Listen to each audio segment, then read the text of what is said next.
Hey everybody, in today's video, we are going to do two achievements as Finland in Hearts of 4. Lone Wolf and Finish Him. These are some pretty difficult achievements, mainly in the requirements are specific in that you have to own and control all core states and claims of Greater Finland for the Lone Wolf. And then for Finish Him, you have to be the main contributor in a war against the Soviet Union, in which the Soviet Union obviously loses. So you have to be the one that capitulates them. Also, with both of these achievements, you cannot join a faction at all, or you won't get this achievement. Now, I'm not sure if this is maybe broken and there's a way to cheese it where you can join a faction and then leave it once you've met the requirements for the achievement, but I didn't want to do any sort of cheesy stuff like that. So, the first thing I'm going to do is set up a fallback line on where I plan to eventually hold the Soviets off during the Winter War. And you might be a little bit weirded out by what I'm about to say with my strategy. My strategy is not to defeat the Soviets in the Winter War. It is actually to win the Winter War by getting a white peace and a little bit of territory, then go after the Germans, and then go after the Soviets. The reason that I want to do this in this order instead of just immediately going for the Soviet Union is, one, it allows me to get the Lone Wolf achievement a lot easier because the Germans will take over Norway and stuff like that we need for the achievement. And I don't want to have to deal with Germany getting more war participation than me. If a country has more war participation than you, collaborationist governments does not actually lower the surrender limit.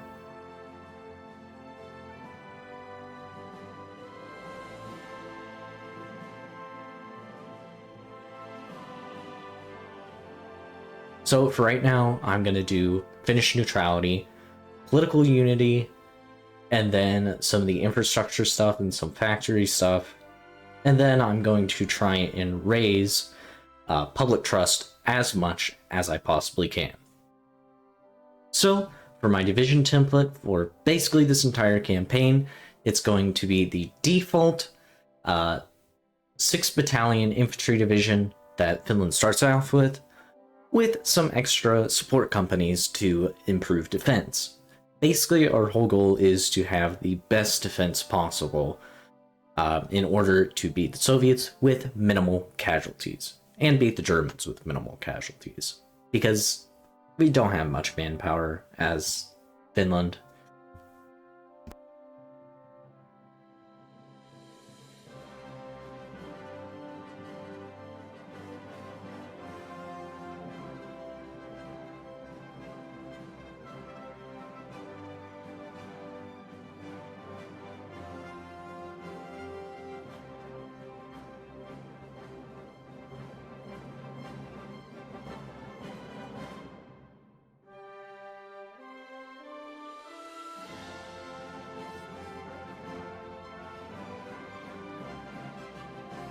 Now that I've improved public trust quite a bit, and I've also banned democratic parties in order to have the public trust keep increasing, we are going to start doing focuses that will mainly just give us army bonuses. And the main thing that I'm looking for in these focuses is recruitable population factor. Raising that means that we get a lot more manpower for every conscription law raise compared to if we didn't. So I think it goes up to 145%. So if you do 10% recruitable population with service by requirement instead of 10%, it's going to be around like 14.5%, which is pretty good.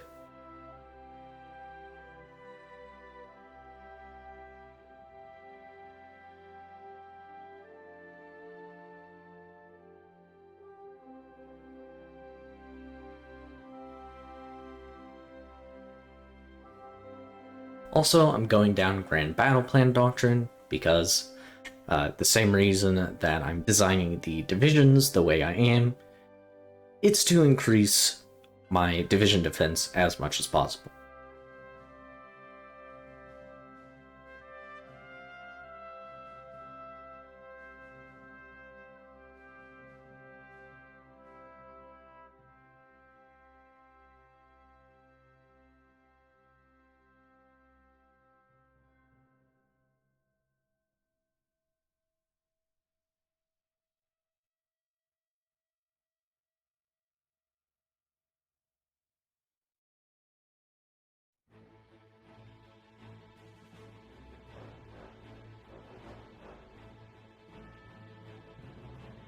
And now, once World War II starts, that basically means that our fight against the Soviets starts.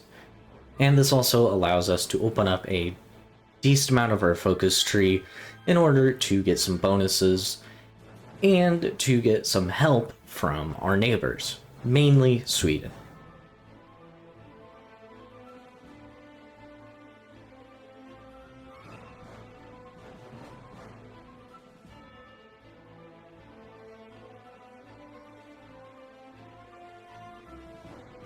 So, as the Soviet Union begins to invade, I am going to basically mobilize the entire country immediately, which is why I haven't spent much political power.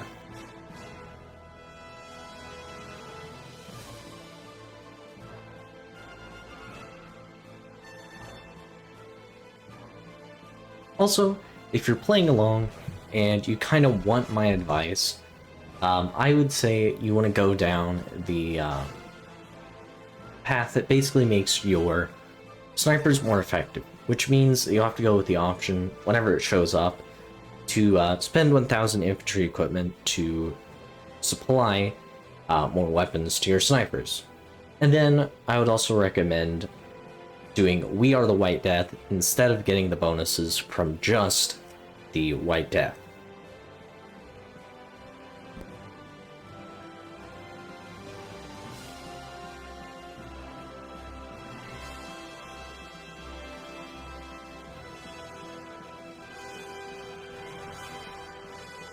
Now, I'm going to start training some divisions in order to protect the coast, since the Soviet Union usually naval invades once it starts getting much later into the war. And if I'm not prepared for that, I'll probably capitulate.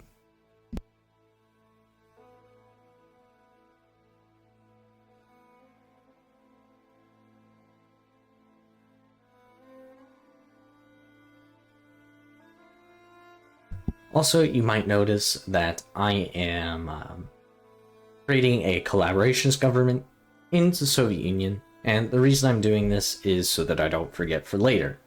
Because we're not going to try to capitulate the Soviets right now, but obviously eventually we're going to have to for the achievement.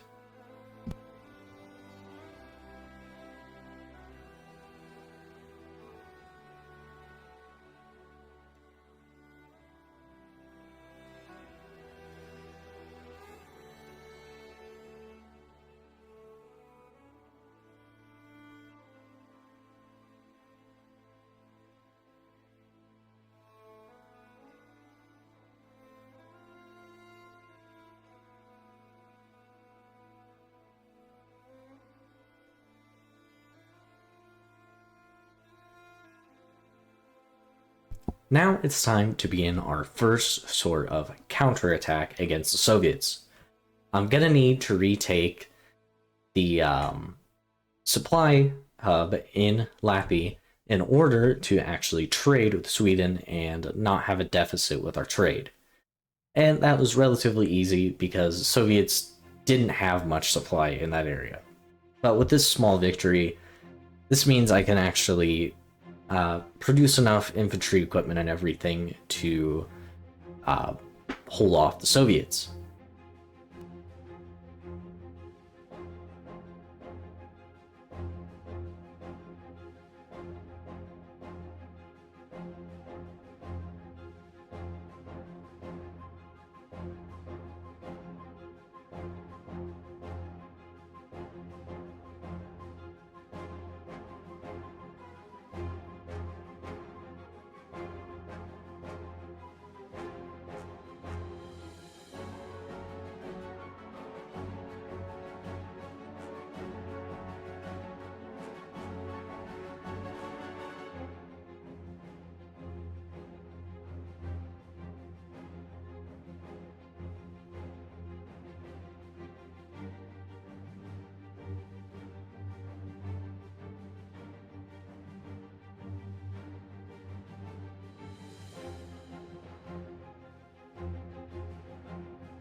Now, things start to get dicey about like 8 or so months before the Germans are supposed to join against the Soviets.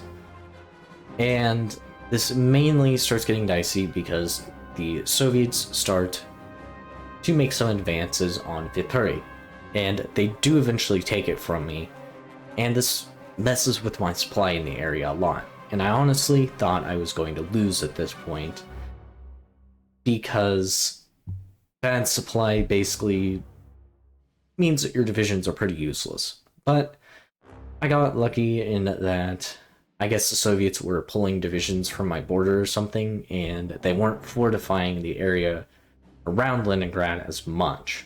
So I was able to retake Viipuri eventually.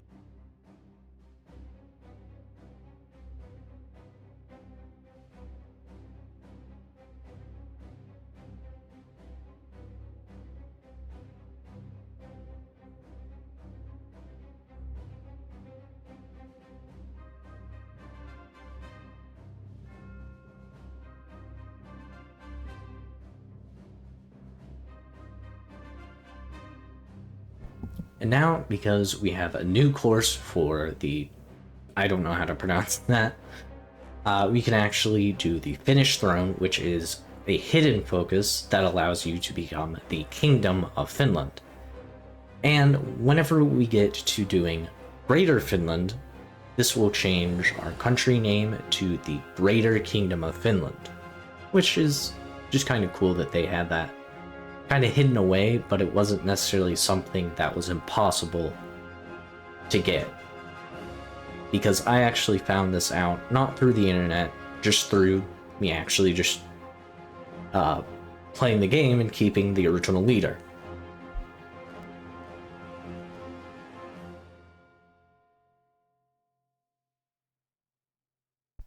And now, with the Germans joining the war, our counterattack begins, and this is where we will try to actually win the Winter War. Well, not try. We will succeed, but we're not going to capitulate the Soviets.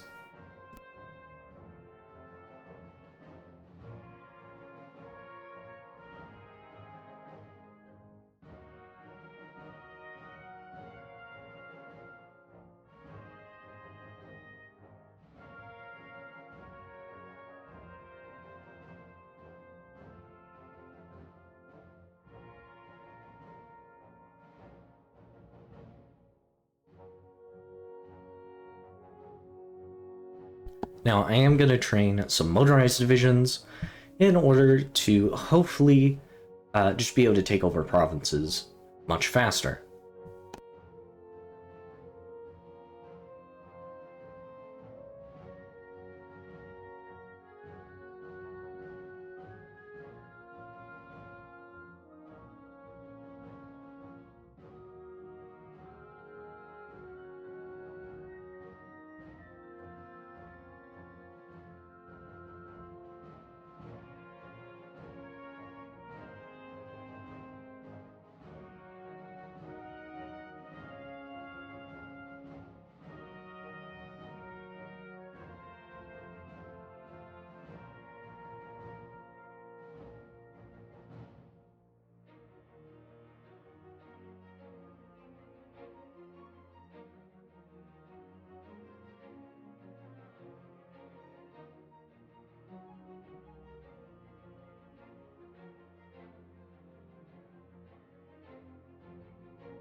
And now, with a couple of the Soviet states under my control, I can demand land from the Soviets. And this will mean that I win the Winter War through a white peace in which I get, I think, 2 states. Now, you can get 3, I think, with Murmansk, but the Germans occupied that with Finland. Not Finland, Norway. So, we're gonna have to go after the Germans regardless, because they're probably not going to give up Murmansk to the Soviets. And yeah, it's time to begin the German war, which surprisingly wasn't too difficult. It was mainly me just relying on the Axis dying to the Allied powers, which surprisingly took a really long time. I don't know what's going on with Arms Against Tyranny, but it seems that World War II lasts a lot longer with this DLC. I don't exactly know why.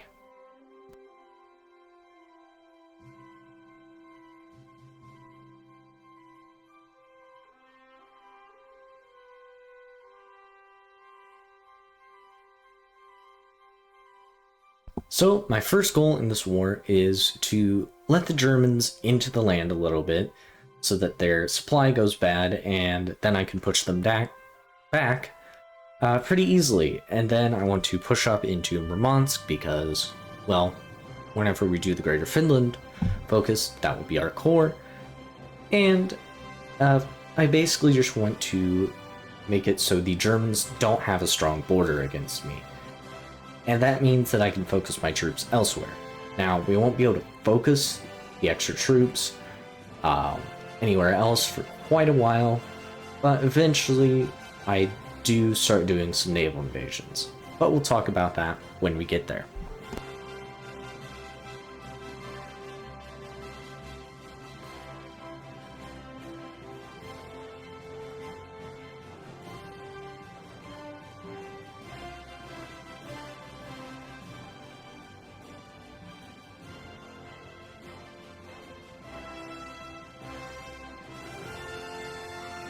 And as you just saw, I do start producing some airplanes because while the German Air Force is pretty strong.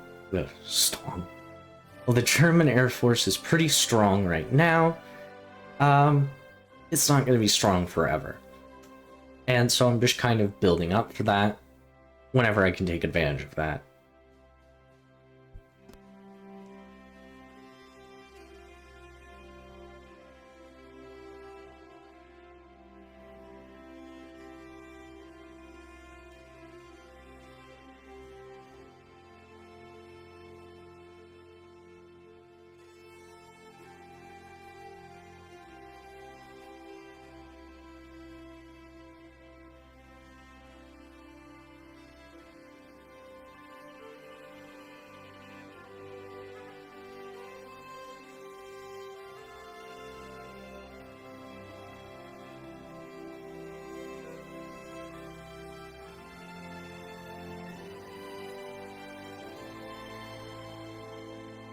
Then, when the Soviets lost Leningrad, I decided I would take over Leningrad.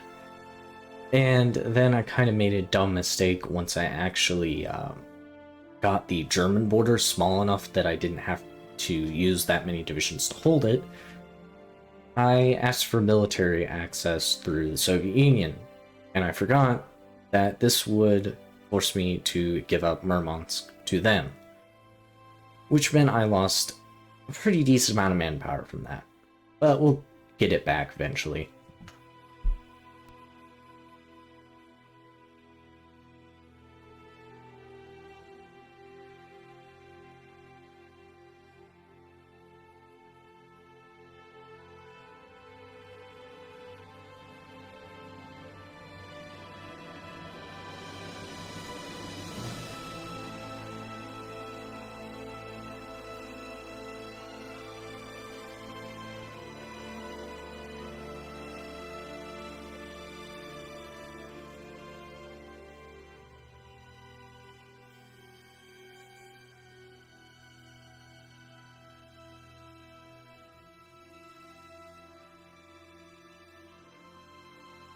And now that I'm pretty safe from the Germans, I'm going to start training a pretty decent amount of divisions.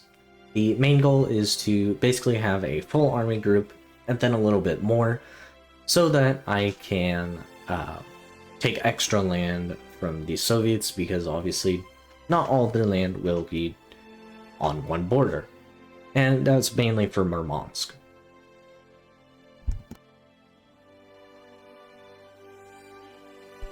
Also, finally, in 1945, the Allies make a good landing in the Netherlands. However, they don't do too amazing with this, and honestly, most of the heavy lifting in this war was done by the Soviets, who they were not doing too well either, considering they literally lost Moscow. So I decided that I probably needed to do something, so I started to set up a naval invasion of Estonia. And the reason that I did this was mainly just to force the German AI to send some extra divisions over to border with me that would be created in Estonia, which would also mean that their forces protecting the other fronts would just be a little bit weaker.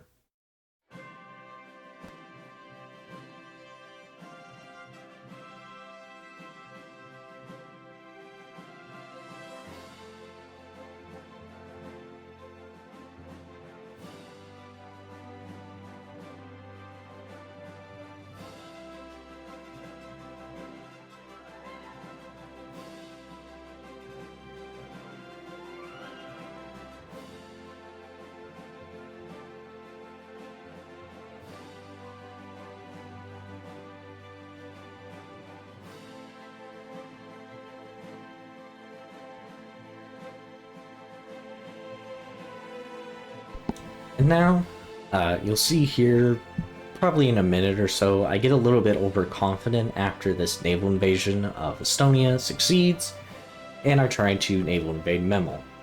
This naval invasion of Memel does not go nearly as well, and I do end up losing a couple of divisions because of my overconfidence.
And yeah, that didn't do well, and this was also what I was talking about with the not Soviet Union, the Allies not doing too great in their contributions to ending this war, because what is this? How did they let this happen? They almost got completely destroyed by Germany, and also they just dropped a random nuke on Vienna. I don't know what the AI is thinking. But yeah, I eventually had to send troops over to the Netherlands in order to make sure that the Allies didn't lose all of their progress. Because if they lost all their progress, I was going to be sitting there until like 1950.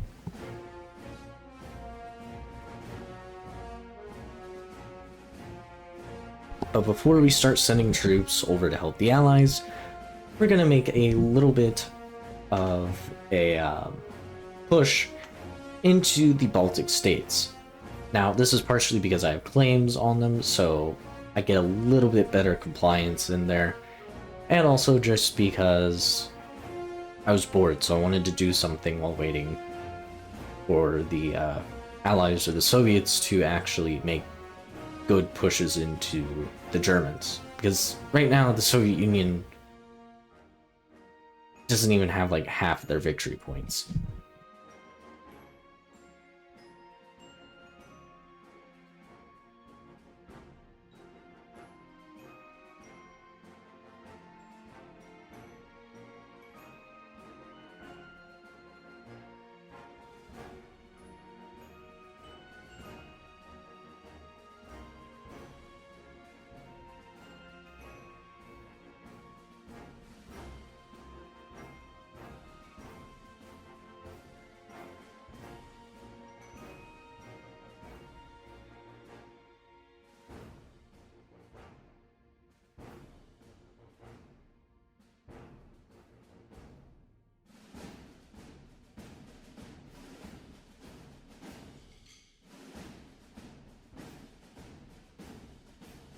And now I send some troops over to Denmark, not really because I think Denmark is a super important front, but because without Denmark being fully controlled by, well, Denmark, I can't actually send troops to the Netherlands to make sure that the Allies don't die there.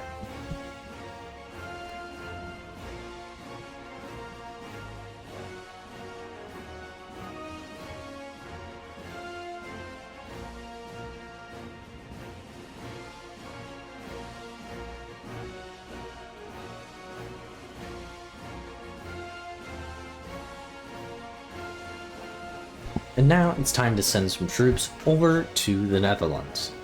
And this is mainly just to clean up some things that the Allies still left that could definitely kill them. Like this giant encirclement that's about to be shown in Essen, where if this was connected to the rest of the German front line, I think the Allies would be screwed. I don't know why they didn't mop this up before I got there. And then I'm going to also move my troops over to northern Germany and just try and take a couple of the victory points there so that Germany is just a little bit weaker. Also another nuke that the Allies dropped. I don't know why the AI is not very smart with dropping nukes. They kind of just drop them on big victory points, when in reality that doesn't do anything if there aren't any divisions there, because nukes aren't really that powerful in Hearts of Iron 4. I think they should be, but anyways, let's get back to the war.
Now, finally, the Soviet Union and the Allies actually defeat Germany.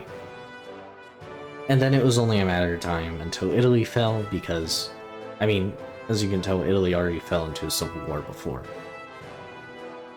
So, this war with the Axis is almost over, so I start to justify a war goal on the Soviet Union.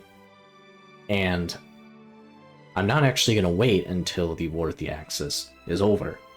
I'm going to declare war on the Soviet Union as soon as possible, because I have a collaborationist government with them, and for some reason, the Allies declared war on the Soviets.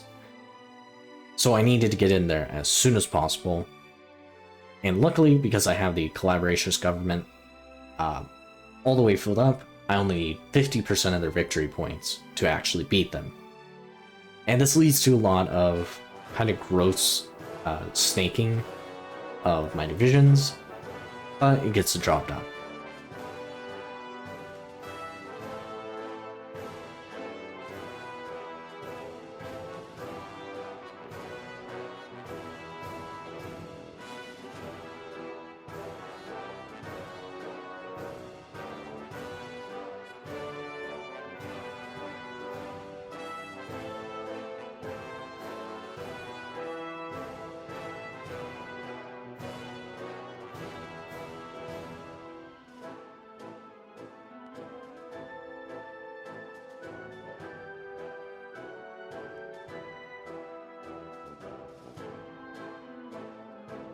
And then in the peace deal with the Axis, I take the states that I need for the achievements, and I just decide to make a German puppet because why not?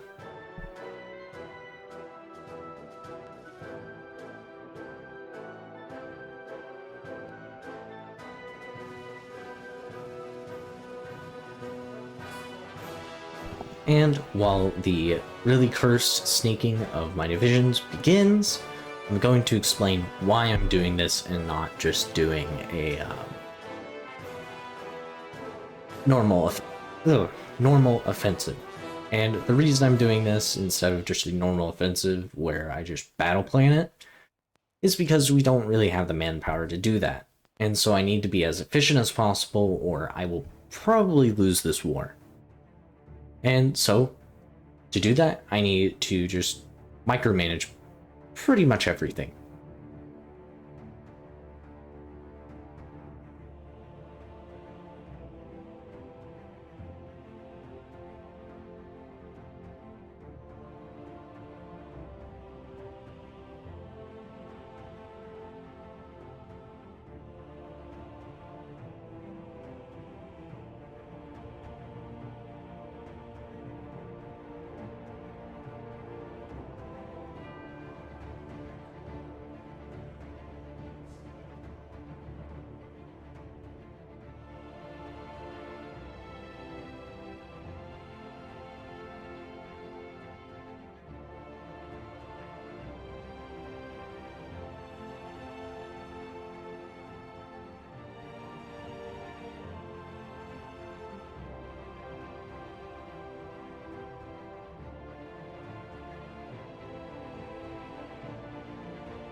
And also, if you're wondering how I'm even making these pushes against the Soviet Union, it's mainly just because of my Air Force.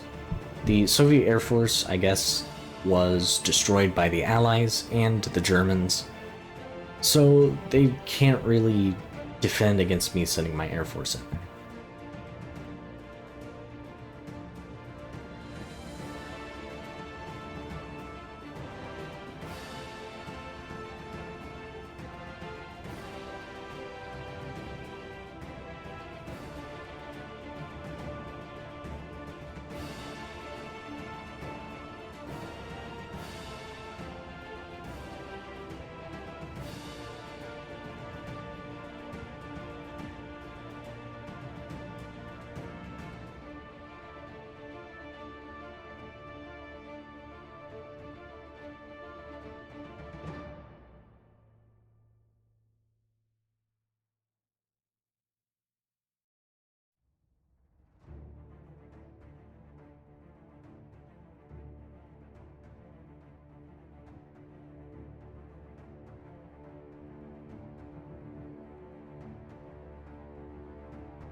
Now, finally, after fighting the Soviets, basically by myself for quite a while, I mean, the Allies did help a little bit, but they didn't really take any Russian land, we finally capitulate them. And in the peace deal, I basically take as much as possible, but I do prioritize my claims, since I do need that for the Lone Wolf achievement.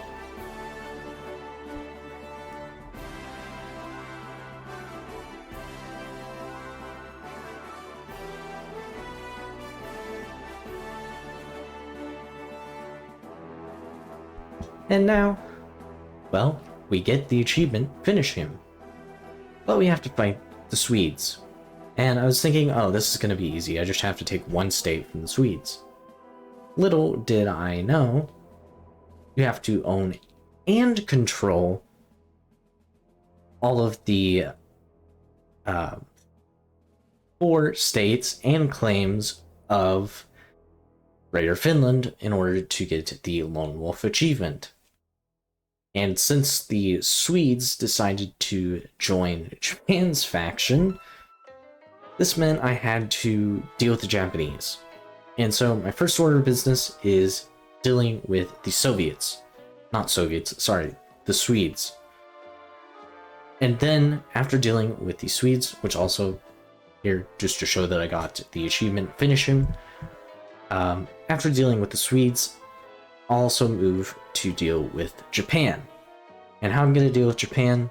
Well, I'm going to talk about that after the Swedes get defeated.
now that Sweden is basically defeated, let's talk about how I plan to take out Japan.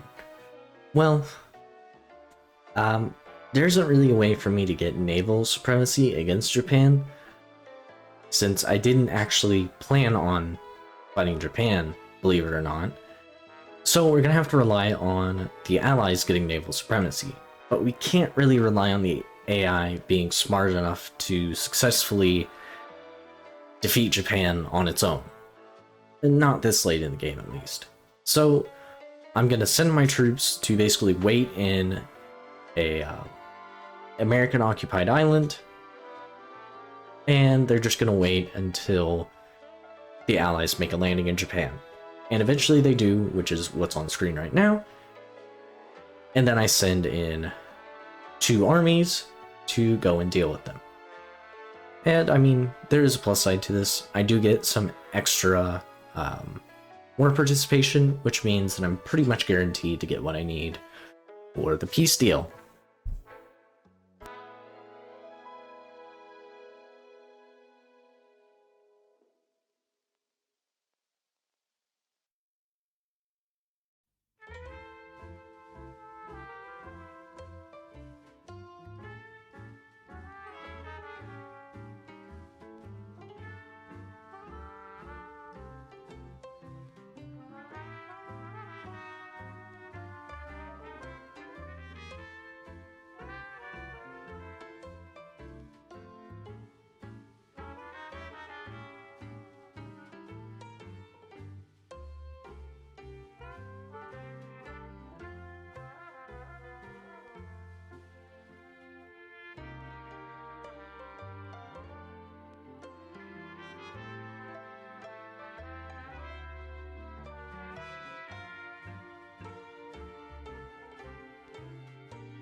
And then, after what I think was probably the Allies landing in Tokyo, the Japanese capitulate, and I'm able to take the states that I need for the Lone Wolf achievement.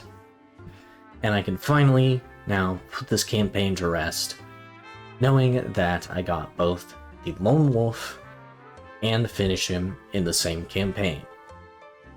And to be honest, probably going to be a while until I return to the Arms Against Tyranny focus trees, since I do enjoy the challenge, but these longer videos take a really long time to make. And yeah. Hope you all enjoyed. Subscribe, like, comment, all of that, and I'll see you all later.